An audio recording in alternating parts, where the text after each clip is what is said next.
Well, thank you so much for joining TalentMap for our monthly webinar session. Today we'll be exploring how to improve employee engagement through a culture of innovation. My name is Monica Helgoth. I look after TalentMap's Western business, and I will be hosting today's session. Before we get started, I just wanted to cover off the agenda and a couple of housekeeping items. First, let me take the opportunity to introduce our presenter, Norm Baillie-David. He's TalentMap's Senior Vice President of Consulting. Norm works with our clients across North America and internationally to help interpret their survey data and develop action planning strategies to improve the workplace. Now, looking at the agenda for today's session, we'll be spending the first 5 minutes or so exploring the link between innovation and employee engagement. Then we'll spend another 15 minutes looking at where organizations struggle in this area. We'll spend 10 minutes around the area of instilling a culture of innovation, so hopefully you'll be able to take away some practical points. And then we'll reserve the last 5 minutes to take questions and answers. To submit a question, you'll see on the right-hand side of the screen a chat feature. So please feel free to submit your questions at any time during the session, but we'll address them only during the last 5 minutes or so. Copies of the presentation deck and the link to the webinar will be available on our website in about a week from now. So just before we get started, I wanted to cover off a few background slides on TalentMap for those who aren't familiar with our organization. We've been in business for well over 15 years. Our sole focus has been on workplace measurement and action planning. We have almost 10,000 employee engagement surveys under our belt since inception. We've surveyed millions of employees, and annually we survey between 500 to 700 surveys per year. And again, our sole focus is on workplace measurement, so we bring a lot of expertise to the table. Norm, can you advance to the next slide? Should be already there. Thank you so much. A little bit slow this morning. So this is just a sampling of some of the clients that forms part of our benchmark. We work in a whole variety of different industry sectors. This, again, is just a sampling. So on the technology and engineering side, we do a lot of work with organizations with 50 employees to upwards of 15,000 plus. We work a lot in the not-for-profit sector, health services, financial services, and as well a whole variety of other industry and retail type of operations. So with that, I'm going to let Norm dive into the presentation. Thank you very much, Monica. Good morning, good afternoon, wherever you might be in this fine continent. I wanted to talk about innovation and engagement only because it's something that, although it's not probably the most important driver of engagement, as we see many of you deal with the younger generation, if you're not part of that younger generation yourself, the millennials, and we're seeing that an increase in the importance, a trend that's going on in terms of the importance of innovation and engagement. And of course, a lot of academic research is starting to really draw an important link between the two. What's really unique, however, about innovation is most every other dimension that we talk about is essentially it causes for engagement. Engagement is the outcome, and of course there's business results that come from engagement. But in the case of innovation, we really have a chicken-egg phenomenon. There is a circular phenomenon that's going on, and we know the answer, and I'll provide the answer in terms of what comes first here, employment, engagement, or innovation culture. But one feeds off the other. So as we increase or improve overall employee engagement in our organizations, so too does the level of innovation increase in the organization, and subsequently there becomes a snowball effect. So there's actually a multiplier going on with innovation as a dimension that does not exist with many of the other dimensions, such as senior leadership, organizational vision, or professional growth, which tends to be quite important. So innovation drives engagement, and engagement therefore drives more innovation. So what I'm going to talk about today is really where do we step our foot in that circle, which does come first, chicken or egg, in this particular case. So let's talk about, first of all, innovation driving engagement. So I'm just dipped into our TalentMap benchmark database here. Not to clutter the slide too much, I can tell you that this data is based on roughly 100,000 respondents, all sectors across North America, both Canada and the U.S. And you can see very, very clearly that in our top 10% of organizations, those organizations that have the highest levels of engagement in terms of being the top 10% of organizations, engagement's at 89% in these organizations. Innovation, which is the average of the following attitude statements, is roughly about 80%. And you can see that on all fronts, innovation is considered, and attitudes towards innovation is linked directly to higher engagement. So when we look at the others, so the bottom 90%, if you want, the rest of us, per se, we see engagement is lower. The average is roughly around 72%. And innovation is substantially lower. So compared to 80% in those top 10, attitudes towards innovation are only 66% favorable. And we can see, and I'm going to delve into some of these more detailed statements a little bit more, because we're going to look at where organizations are having a hard time. But this is giving you a little bit of a sneak peek in terms of where that is the case. So we do see a very, very strong link between the culture of innovation and engagement per se. If you look at the bottom rung of this ladder, that attitude, whether we see a culture of innovation in our organization, it's 75% agree with that statement when engagement is 89%. When for the other 90% of organizations, it's only 52%. Only half of people think there's a culture of innovation at their organization. So we obviously know that this can be a lever to improve.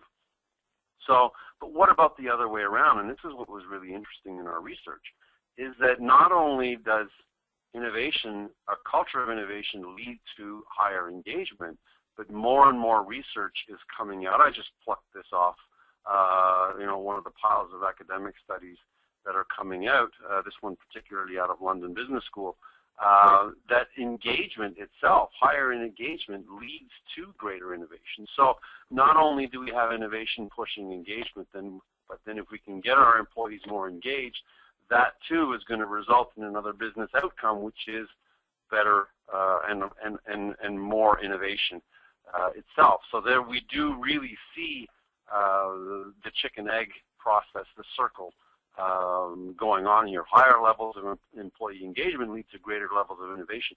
And towards the end of my presentation this morning or this afternoon, wherever you happen to be, I'm actually going to show an example of a company that has really embraced this, and we'll see a quote from some of their employees in terms of how this actually looks, how this takes on life.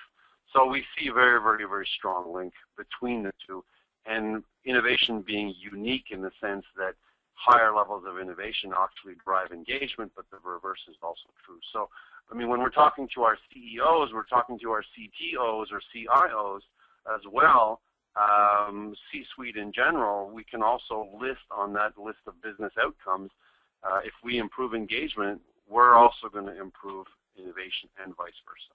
So, sounds obvious, right? But why are so many organizations struggling with this? As I showed you before, only just over 50% of employees in most organizations that have average levels of engagement feel that there is a culture of innovation in their organization. It sounds so obvious, yet so many organizations struggle with this particular dimension. So we're going to explore that a little bit. And we're going to talk about two cultures. It's interesting, I pore over comments day after day. I pore over engagement results day after day, and I help organizations deal with these issues. And it really boils down to two issues in particular, and I would call them two cultures. The first is what we call the blame culture. I'll talk about specifically what these are, but basically it results in finger pointing and being blamed for taking chances, making mistakes, as small of mistakes as they happen to be. I was on the phone with one particular client just only yesterday, and who had a very good engagement results. Yet the client essentially picked up on something in one of their comments, their own employees' comments, and discredited the employees' comments because they made a typo. So they lose sight of the big picture. They blame. There's a lack of responsibility, and that is extremely stifling in terms of engagement. I'm going to explore these a little bit more. So if the blame culture is one of the reasons, the other is the because culture. And we also know it sounds almost trite because we've heard it so much before because we've always done it that way. And it's almost, I'm almost embarrassed in terms of how obvious this is. But when we look into the research, this is really what is serving as a barrier. What's going to be interesting is how do we eradicate or how do we mitigate the effects of these two cultures. First of all, I'm going to explore what the effect of these cultures are on organizations. So here, what you see in front of you is an organization, a typical client of ours who has done an engagement survey. And as you can see on this chart, what we show is all of the dimensions linked to engagement, ranging from compensation and work-life balance to professional growth and innovation. And from the left to the right, we see the relative strength or influence of those dimensions on engagement. And from top to bottom, we see how well or how poorly that organization is perceived in terms of innovation. So what we see here, an organization struggling with innovation is going to have a chart that looks something like this. We're going to see innovation, as we usually do, is going to be one of those top 3 or 4 drivers. It's highly influential in terms of engagement. What does that mean? It means the folks in the organization, the employees in the organization that think highly of that organization's innovation culture are going to be more engaged. And likewise, those who don't think much of the organization's innovation culture are also going to be more disengaged. Basically, what that means is we have an imperative at this organization to solve the problem of innovation, to address the culture of innovation, because it is so critical to engagement. And that is a very, very typical chart of the 90% of organizations that I showed you before. So what does that chart look like? Well, you might remember this from a few slides ago. Now we're blowing it up and we're looking at what the actual results look like. And when I'm looking at this, how do we start to make the diagnosis in terms of the because and the blame culture? Well, the first tip here, the first hint, let me just point this out to you here, is we see a deficit right here in terms of the level of agreement to this statement. Failure is viewed as an opportunity for learning and improvement. As you can see, only 41% agree or strongly agree or are favorable towards that statement. We see high levels, high numbers of people that are actually disagreeing that that's the case. And we also see, much lower than average scores on that particular attitude. This one statement in and of itself tells us and should tell you that we have a blame culture. We have the issue of a blame culture in our organization, because failure is not viewed as an opportunity for learning and improvement. The opposite is true. Failure is viewed as blame, and I'll explain in a slide or two. We'll go into this in terms of what are the implications of that. Secondly, we look at this one here. We systematically adopt new and improved ways to work. And when we see that one low, this is the signal that we have a because culture in our organization. So the reasons why this is not the case amongst many employees is because, ironically, that they're told by management, by leaders, by peers, that their ideas are not welcome in no uncertain terms. And what do you have left? Well, you've got the culture of innovation being basically not non-existent, roughly, but fewer than half agree that there's a culture of innovation at the organization. So both cultures are having a detrimental impact in this organization. So I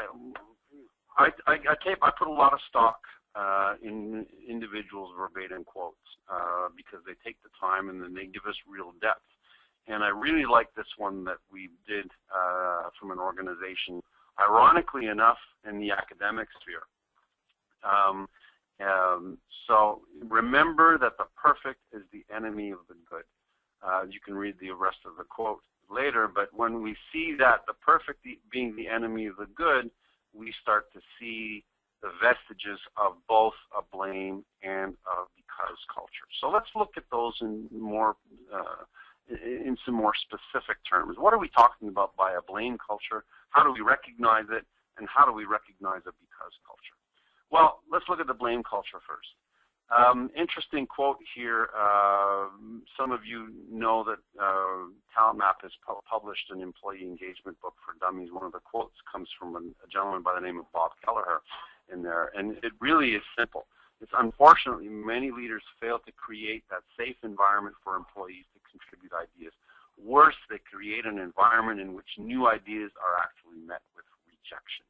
How does that happen? You know, people don't want, organizations don't necessarily want to quash innovation, so why is this going on? So here's the symptom. Here you could basically use this as a mirror and ask yourself, do we have a blame culture in our organization? Well, what are the signals that we start to see? First of all, managers and employees typically avoid taking responsibility or initiative for anything. They're not going to stick their head out. They're not going to step forward. They're not going to deviate from the crowd. And why is that? Well, if they take responsibility or initiative, the consequences are usually going to be negative.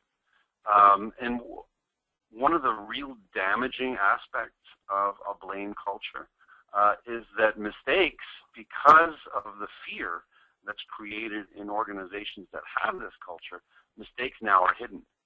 And because they're hidden, somebody who makes a mistake is afraid of the consequences, damage actually escalates. So the cost of the mistake now is not what it would have originally been had that mistake been revealed, had the employee felt in a safe environment and come forward with their mistake. It's hidden, and then the damage escalates, and it actually becomes much more costly. And as we saw before, the perfect becomes the enemy of the good. So in a strive for perfection, in a strive to eradicate all mistakes, we don't proceed. We get our organizations start to become stifled. They slow down because there's so many checks and balances that are put in place to avoid errors, to avoid mistakes, that we become the enemy of the good, as our employee quoted before. Also, what we see is that micromanagement is rampant. Why? Because control is seen as necessary to avoid being blamed for mistakes. And this, in large hierarchies, this goes all the way down the chain. It really is a domino effect. So it's all about control. Control is our mechanism to avoid to be blamed for mistakes. And why does this happen? So managers, when we talk to them in interviews, we and if you folks or some of you folks are from the HR world, if you're having conversations with managers around the blame culture, essentially it's usually by the behavior is rationalized by what else? It's by blaming others. So we blame, oh, well, we're in a very demanding industry where we have very demanding customers. Our customers, our stakeholders, our members are perfectionists. They don't admit mistakes, and that's how this whole blame culture is rationalized. So what is the consequence of all this? Well, ultimately, when people are afraid to take initiative, to take responsibility, to come forward with new ideas, new processes, new ways of doing things, there's no environment for new ideas. Employees, therefore, do not feel heard, and if they don't feel heard, they disengage. worse yet, the engaged leave. And so you have a rampant status quo, the vestiges of the vested interest of the status quo that remains. And of course, not only do you have lower engagement as a result, you also have lower innovation because the status quo is being maintained. So that's the blame culture. Now let's talk about the because culture, because the because culture is something that we've all seen. You know, we go into organizations and people actually correct themselves when they come out with the phrase, you know, we always do it that way. You know, if a leadership team, if you want to kill any engagement in an initiative, all you have to do here, as this quote says by Bob Kelleher, simply tell employees they can't do something because that's not how we do it here, because we've tried that before, because management will never accept that, because it isn't policy, because that is a because culture. I love the quote. I'm hoping that you're taking you're not listening to me too intently and you're reading the Dilbert cartoon at the bottom here. It's a classic one. So, and it really it exaggerates as Dilbert usually does, but with good meaning. So that we all recognize. I think we all intuitively know about the because culture. What's very hard is to recognize it in our own organizations because culture is like a fish swimming in water. They don't realize it's completely around them. So what's the check marks here? What are the boxes here? If your organization has a because culture, first of all, it usually it comes from a good place and good intentions. The leaders in the organization usually have built a successful organization, whether it's the entrepreneur who's built a business from the ground up, has done certain things in a certain way.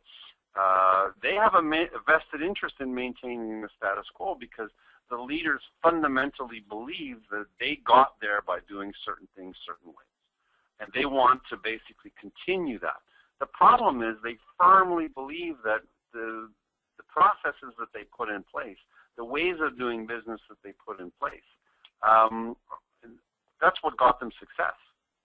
And so they firmly believe, but falsely, that it's going to provide continued success. Because the environments, as we all know, change around us. But leaders who have built their businesses, built their organizations doing things a certain way, feel that intuitively they're just going to keep doing it and that's going to assure them continued success, when actually the opposite is true. A good leader needs to be in constant change, and constant change leads to constant uncertainty, and it's very unsettling. The other thing is leaders surround themselves with people who think like them. This is you might recognize this. It sounds entrepreneurial, but we do a lot of work in the public sector, and this is equally true, if not more true, in the public sector. It doesn't mean, it's not because we built a startup into a major business that we have a because culture. It's equally true in the empires that are built in the public sector and the successes that happen in the public sector. The problem was when we surround ourselves with people who think like us, when leaders do this, what they're actually doing is they're investing in the status quo. They invest in people that think like them because they want that continuity and they want that continued success, and they firmly believe that they know how they got there. They probably did. That is how they got there. The issue is that that's not going to assure them success in the future. But if you surround yourselves with people who think like you, you're basically going to be married to the status quo. And now we have empirical evidence that shows very, very clearly that these organizations have slower growth and lower client satisfaction. But ultimately, this is a familiar phrase, or should be, there's no environment for new ideas because. Employees therefore do not feel heard, they disengage, and worst of all, the engaged leave. Same consequence. Two different cultures, two different causes, often but not always symbiotic, but the effect remains the same. We stifle innovation, and when we stifle innovation, we kill engagement. And this is why organizations are struggling. So obviously the million-dollar question is, how do we break the cycle? How do we instill that culture of innovation? And so, looking at now, we're going to look at our top 10%, and in interviews and conversations with those organizations that we deal with on a regular basis. What are their, what's their specific keys to success here? So on the blame culture, what we've seen, and this is also supported in the literature, is moving from blame to responsibility. Of course, we can't, what mistakes are going to be made, and it's how we respond and how leaders respond to those mistakes that is really, really the key. So the key here, when we look at a series of results from the 90%, where we have a blame culture in place, and we look at those top 10% of organizations where we don't have a blame culture in place, what's the biggest difference? The biggest difference comes around this word support. Employees clearly feel in the organizations where there is no blame culture that they have support from their leaders, from their supervisors. And they say so in the comments. My leadership supports me. Love the support that we get from our boss. Love the fact that you know, I've got someone behind me. Those kind of comments, whereas the reverse is true. So how do we get then people, leaders from managers, to actively support someone who's made a mistake? So you probably recognize some of these questions. In a blame culture, when a mistake happens, the leader automatically starts to ask these types of questions. How did that happen? Who was responsible? Whose fault it is? Why did they not let that happen?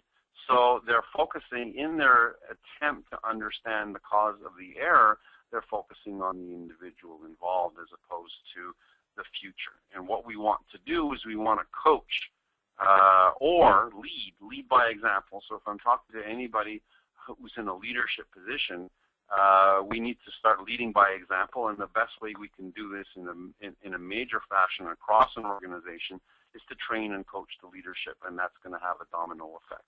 If we get the CEO, if the blame culture goes right from the top, it's a question of making them self-aware. And there's, you know, a number of exercises to do that.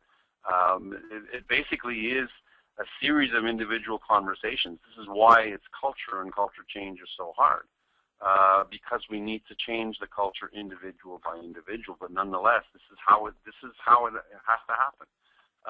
So where do we move to? So if we move from that blame, how did that happen? Who was responsible? Why did they let that happen? In terms of a different perspective. So a mistake is made, and the first thing that should be out of that leader's mouth is never mind whose fault it was. What do we do now? How do we make it right? How do we minimize damage? And how do we learn and not let it happen again? So you can see the mistake is not going away. There's still going to be mistakes. It's in terms of how those mistakes are dealt with. And obviously the move too is a lot more positive in terms of outlook.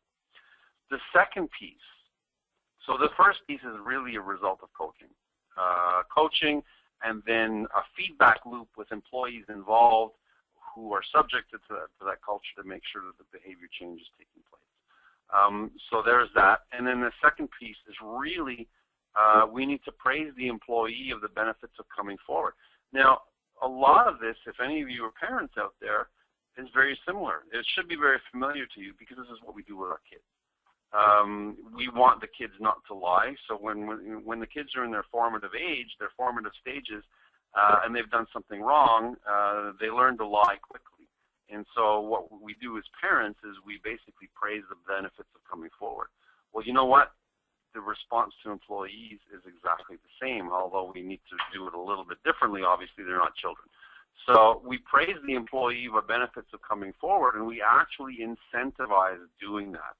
We reward honesty and forthrightness, minimizes the consequences of error, and we provide public recognition for not having made the error, but for having coming forward and minimizing the damage of the error or minimizing the consequences of the error. When that starts to happen in an organization, and when it's key leaders in the organization that are doing that, well, you know what? People are going to start lining up to say they make mistakes. It's actually comical, but it happens. Because they want that praise, because they no longer fear the blame, they no longer fear negative consequences, they feel supported, and they feel that the organization is actually out in terms, you know, to make things right. And of course, we need to support this process, and we need to provide help throughout. But basically, Sounds a little bit almost trite, but this is the way, and this is the way our organizations that are very good at this do it. And the tough one for those people who are, who are blamers, for lack of a better word, they are rewarding the honesty and rewarding someone for what they feel making a mistake is anathema. But what we have to do is we have to convince them through practice, through example, that this is actually the behavior that's going to provide the level of safety, that safety net. And then as people become more comfortable in terms of making mistakes, and they're all little mistakes. These aren't life or death type of issues.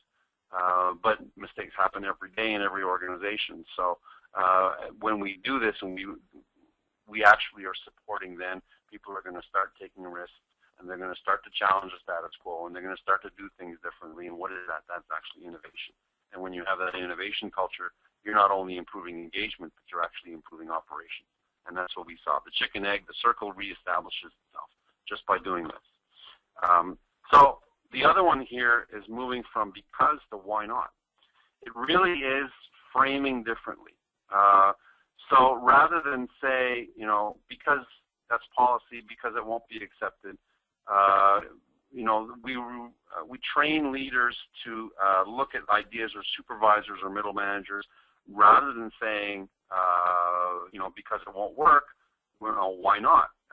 Or yes and is another one. So we actually have exercises and workshops, in our creativity workshops, in some of our action planning, that focuses particularly on the yes and, because even amongst peers, this is not just a management issue.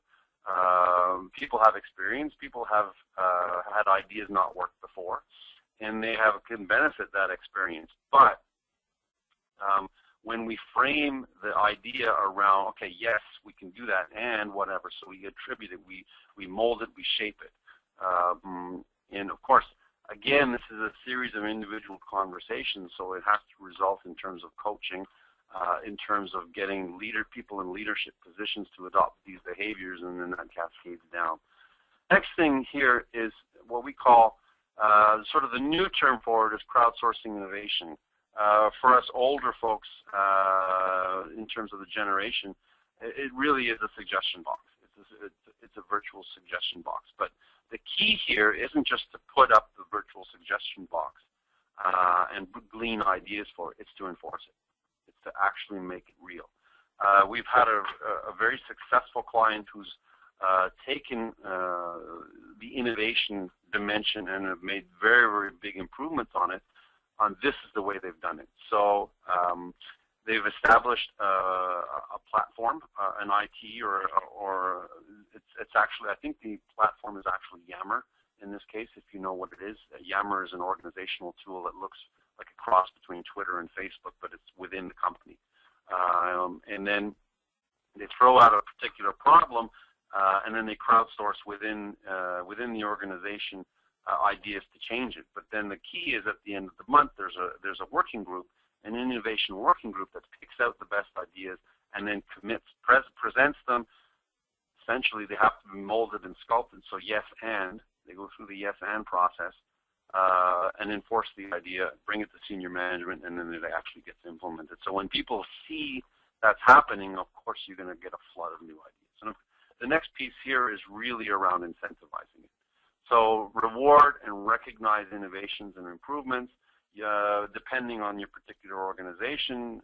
Some decide they want to do that monetarily. Others decide it's enough for public reward and recognition. That's something that you have to make the decision. But incentivizing, again, that behavior is really the key of moving from because to why not. And we say make examples of institutionalize these behaviors.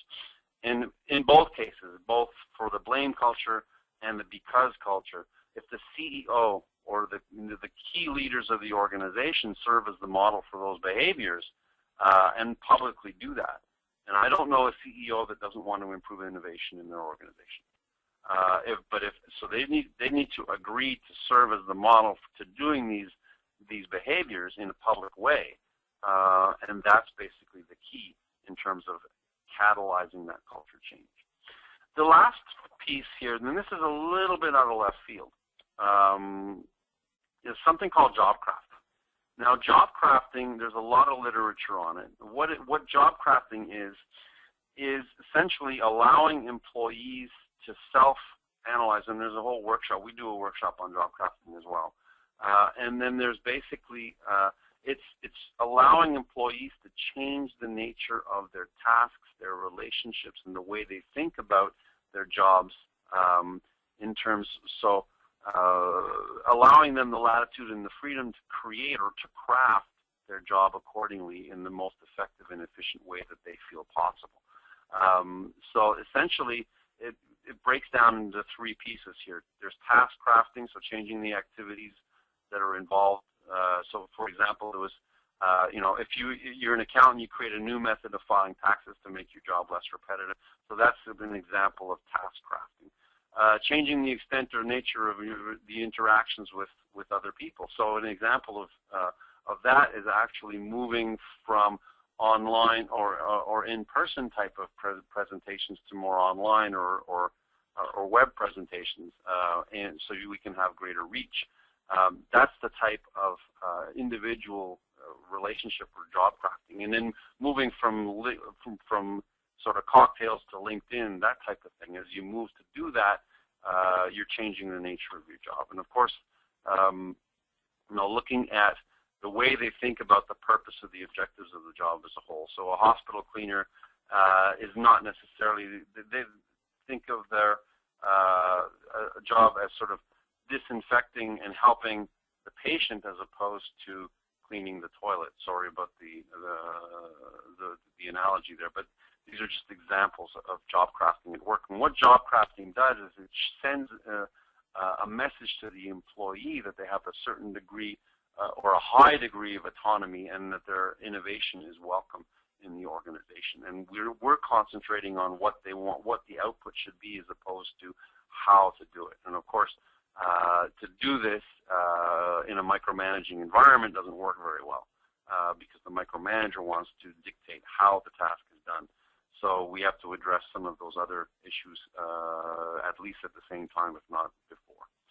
So to wrap it up here, I'm coming on to 40 minutes.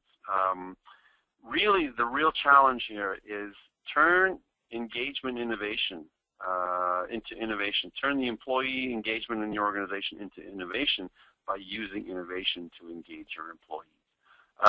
And I promised you before I would bring forward an example of an organization where this is actually the case. So you can look at this quote, and I find it very, very powerful. This organization is called LivePerson. It's a tech firm out of New York. And basically what the CEO has committed to do is essentially they bring on people and then let them develop their jobs and let them invest and let them provide that support with very, very little, apart from guidance, very, very little hands-on management. So for many, you can go and look up this case online if you want more information. I'm not explaining it very well. But the quote is really good. For many people, an idea lives only in their heads. They never see it come to fruition. But at LivePerson, I was given the support, there's that word again, to explore, develop, and making my idea a reality. The opportunity to turn a passion project into a tangible product, valuable enough to drive customer investments, happened because I knew the organization would embrace it. There you go. This is the holy grail right here. This is sort of the end game that we want to get our organizations to. And you can read online, especially organizations like Google. They all have programs where they have innovation think tanks, and really, they allow 10% of an employee's time to come up with new ideas. This is all icing on the cake. Fundamentally, for most of our organizations, what we need to do is really address those two barriers to engagement, the because culture and the blame culture. So on that note, I'm going to turn it back to Monica, who's going to tell us where we're going to be, where you can meet TalentMap or hear TalentMap, either myself or one of my colleagues, either Monica or Sean Fitzpatrick, in the upcoming months, sort of the early summer. So Monica, if you please. Yes, thank you so much for the insights and valuable tips, Norm. A few places we're going to be at in the coming months. The most recent one coming up will be in Calgary next week. We're joining Conference Board for their Engagement Culture 2015 conference. And we'll be looking at some new research on what's happened with engagement over the past 10 years. What do we really know about it? We'll also be conducting a specialty webinar that will be happening May 28th, and we'll be exploring employee engagement and how to maintain the momentum. On June 25th, as part of our regular monthly webinar series, we're going to be presenting an interesting case study on how Edmonton International Airport improved employee engagement, and that's from survey to implementation and beyond. And then finally, on July 30th, as part of our monthly webinar series, we're going to be taking a look at engaging your employees through a compelling organizational vision.